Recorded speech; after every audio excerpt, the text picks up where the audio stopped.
একদিনের বা 1.5 দিনের ট্যুরিং থাকলে এই ব্যাগের মধ্যে তুমি ওটা কি নিতে পারবে।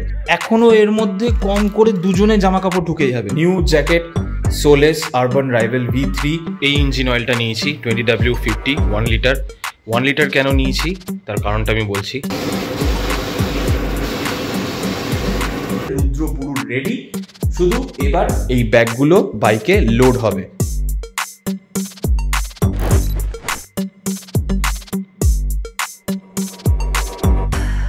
ওকে, সো ফাইনালি 2 মাস পর আমি রাইডিং এ বেরোচ্ছি। আজকে বৃহস্পতিবার, আমি বেরোচ্ছি কালকে রাইডিং এর জন্য শুক্রবার। আর এখন ঘড়িতে বাজে হচ্ছে 9:45, রাত্রির 9:45। আর এই সময় দাঁড়িয়ে আমি কি করছি? এই সময় দাঁড়িয়ে লাস্ট মোমেন্ট প্যাকিং করছি। আর কি কি করেছি আজকে সকাল থেকে এই রাইড প্রিপারেশনের জন্য, সেগুলো সমস্ত কিছু আজকে তোমাদের দেখাবো। এইখানে দেখতে পাচ্ছ তোমরা আগের ব্লগের রেন্ডারিং হচ্ছে। যারা যারা আগের পার্টের ব্লগটা এখনো দেখোনি তাদেরকে আমি আই বাটনে লিঙ্কটা দিয়ে দিলাম, তোমরা প্লিজ দেখে নাও। আর এই মুহূর্তে এখন আমি দেখাচ্ছি যে কি কি জিনিস নিয়ে যাওয়া হচ্ছে। ইনিশিয়াল বা ইম্পর্টেন্ট জিনিস যে দুটো, সেটা হচ্ছে টেল ব্যাগ আর ট্যাঙ্ক ব্যাগ। গোল্ডেন রাইডার্সের যেটা, এটার মধ্যে নর্মালি ছেলেদের বা আমাদের যে জামা কাপড় আছে এই জামাগুলো একটু কায়দা করে রোল করে ঢোকালেই হয়ে যাবে। জামার কথা বলেছি। তো এই ব্যাগের মধ্যে তুমি ওটা মিটিয়ে নিতে পারবে। বাট আমি যাচ্ছি মোটামুটি 3 দিনের রাইডিংয়ে, মানে যাওয়া, পরের দিনটা থাকা, তারপরের দিনটা থেকে সন্ধ্যেবেলা ব্যাক করা। তার জন্য আমি নিয়ে যাচ্ছি টেল ব্যাগ। টেল ব্যাগের মধ্যে আমার গেছে জামা, এরও বুঝতেই পারছো, জামা থেকে বুঝতে পারছো যে কোথায় যাওয়া হচ্ছে। আর এখানে চপ্পল রয়েছে, বেল্ট রয়েছে, আর নিচে কিছু আর কটা জামা ফর এক্সটার্নাল পারপাস, যদি ওখান থেকে কোথাও ঘুরতে যাই। তারপরে জলের বোতল আর একবার বার করতে হবে। হ্যাঁ, এই হচ্ছে জলের বোতল। আর এর মধ্যে আমি নিয়েছি আর একটা পাওয়ার ব্যাংক। যদিও আমি একটা ছোট্ট পাওয়ার ব্যাংক আমি ক্যারি করি, ঝাড়গ্রামের ব্লগে আমি দেখিয়েছিলাম যে ওই পাওয়ার ব্যাংকটা এটা একটা ইউটিলিটি বক্সের মধ্যে বা ইউটিলিটি ব্যাগের মধ্যে ঢুকে যায়। ওটাও ক্যারি করছি, এটাও ক্যারি করছি। কোথায় কোন এমার্জেন্সিতে লাগে, কোন সিচুয়েশনে লাগে বলতে পারবো না, তাই যখন আছে নিয়ে যাই। আর একটা জিনিস, এই যে জায়গাটা ফাঁকা আছে বড়জোর, এর মধ্যে খুবই একটা ইম্পর্টেন্ট জিনিস যাবে, সেটা হচ্ছে এইটা, আমার টায়ার ইনফ্লেটার। টায়ার ইনফ্লেটারটা আমি চাইলে ট্যাঙ্ক ব্যাগের মধ্যে ঢোকাতেই পারতাম, বাট এটা ভাবছি এই টেল ব্যাগের মধ্যে ঢুকিয়ে দেবো, কারণ এখনও এর মধ্যে কম করে দুজনে জামা কাপড় ঢুকে যাবে। প্রচুর জায়গা, 45 লিটারের জায়গা প্রচুর। তো এইটা এখানে চলে যাবে টুকুস। আর এই মাথাটা বেরিয়ে আছে কেন, যাই হোক। ডিসক্রিপশনে আমি লিঙ্কটা দিয়ে দেবো, তোমরা চাইলে দেখতে পারো। আর ট্যাঙ্ক ব্যাগেরও আমি ডিসক্রিপশনে লিঙ্কটা দিয়ে দেবো। এই রাইডিং জ্যাকেটের ভিতরে যেটা পরবো, একটা হচ্ছে সিনথেটিক কাপড়ের একটা শার্ট বা টি শার্ট, আর সেম সিনথেটিক কাপড়ের একটা প্যান্ট। এটা রাইডিং জ্যাকেটের ভিতরে পরে যাব, কারণ রাইডিং জ্যাকেটের ভিতরে এগুলো পরে গেলে জ্যাকেট স্লিক করতে সুবিধা হয়, কোনো রকম ভিতরে ভাঁজ থাকে না।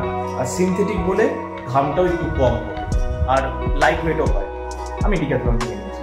এরপর obviously my favourite new jacket Solace Urban Rival V3 আর সোলেসের প্যান্ট। Full black. রেনকোট যদি লাগে তাই আমি রেনকোট সঙ্গে নিয়ে যাচ্ছি। লিটারের রেনকোট আছে, রেন লাইনার আছে, মানে রেন প্যান্ট আছে। লিটার কাউন্টার চার্জ হচ্ছে, গোপ্রো চার্জ দেওয়া হয়ে গেছে, গোপ্রো ব্যাটারিও ফুল চার্জ দিয়ে দিয়েছি। তার আগে এইটাকে একটা জায়গায় সাইড করতে হবে। এটা হচ্ছে ক্যামেরার ND ফিল্টার 8mm। আরে ভাই দেখা, হ্যাঁ 8 ND ফিল্টার 8, এটাও যাবে সঙ্গে। ইউটিলিটি ব্যাগের মধ্যে এগুলো সব কিছু রয়েছে আমার। দেখো, shampoo, extra 256 GB memory card গোপ্রোর জন্য, বলিনি ইনকেস পুরো রাইডিং করার পর যদি হাতে পায়ে কাঁধে ব্যথা হয়। আর এখানে রয়েছে আমার এক্সট্রা ND ফিল্টার্সের পাউচ, সানস্ক্রিন, আর কিছু হুক বা মাউন্ট, গোপ্রোর একটা এক্সট্রা ব্যাটারি। ও আর একটা জিনিস, সব থেকে ভাইটাল জিনিস, গাড়ির কাগজপত্র। যদিও আমার কাছে বাহন রয়েছে, বাট তাও গাড়ির কাগজপত্র নিয়ে যাওয়াটা আমার কাছে মনে হয় একটা সেফটি। আর এর আগে আমি একটা জিনিস সকালে করিয়ে রেখেছি, সেটা হচ্ছে আমি আজকে বাইকের সার্ভিসিংটা করিয়ে নিয়েছি।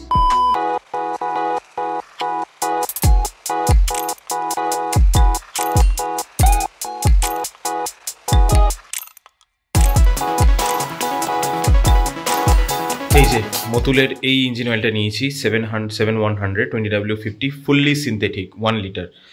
1 লিটার কেন নিয়েছি তার কারণটা আমি একটু পরে বলছি। এইটা হচ্ছে নতুন মডেল, এটা ইঞ্জিন ফ্লাশ প্লাস, এইটা রিসেন্টলি এসছে।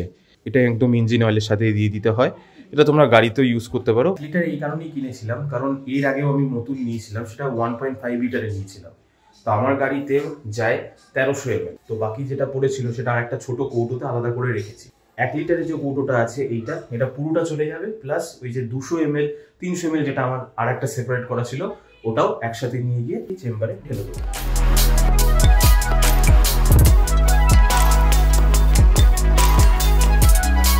রুদ্র পুরো রেডি, শুধু এবার এই ব্যাগগুলো বাইকে লোড হবে বাঞ্জির অবধি, আর ট্যাঙ্ক ব্যাগটা ফিট হয়ে যাবে কারণ এটা ম্যাগনেটিক। তারপরে খেয়ে দিয়ে আমি দেবো একটা লম্বা ঘুম।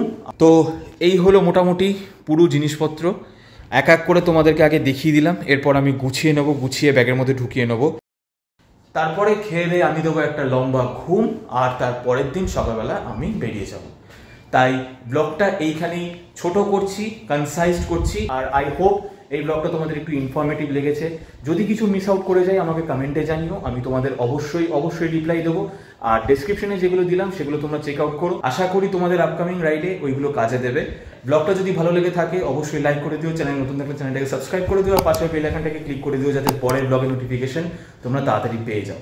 দেখা হচ্ছে শিগগিরই নেক্সট ভিডিওতে, till then stay safe, ride safe. আজকের মতো জানাচ্ছি বিদায়, নেক্সট ভিডিওতে যেন তোমাদের সাথে পাই। চলো টাটা। ও হ্যাঁ, গ্লাভসই তো নিইনি। হ্যাঁ, তো ইয়েস, আর একটা জিনিস যেটা যাবে সেটা হচ্ছে গ্লাভস, আমার সোলাসের গ্লাভস। উল্টে গেলি কেন ভাই?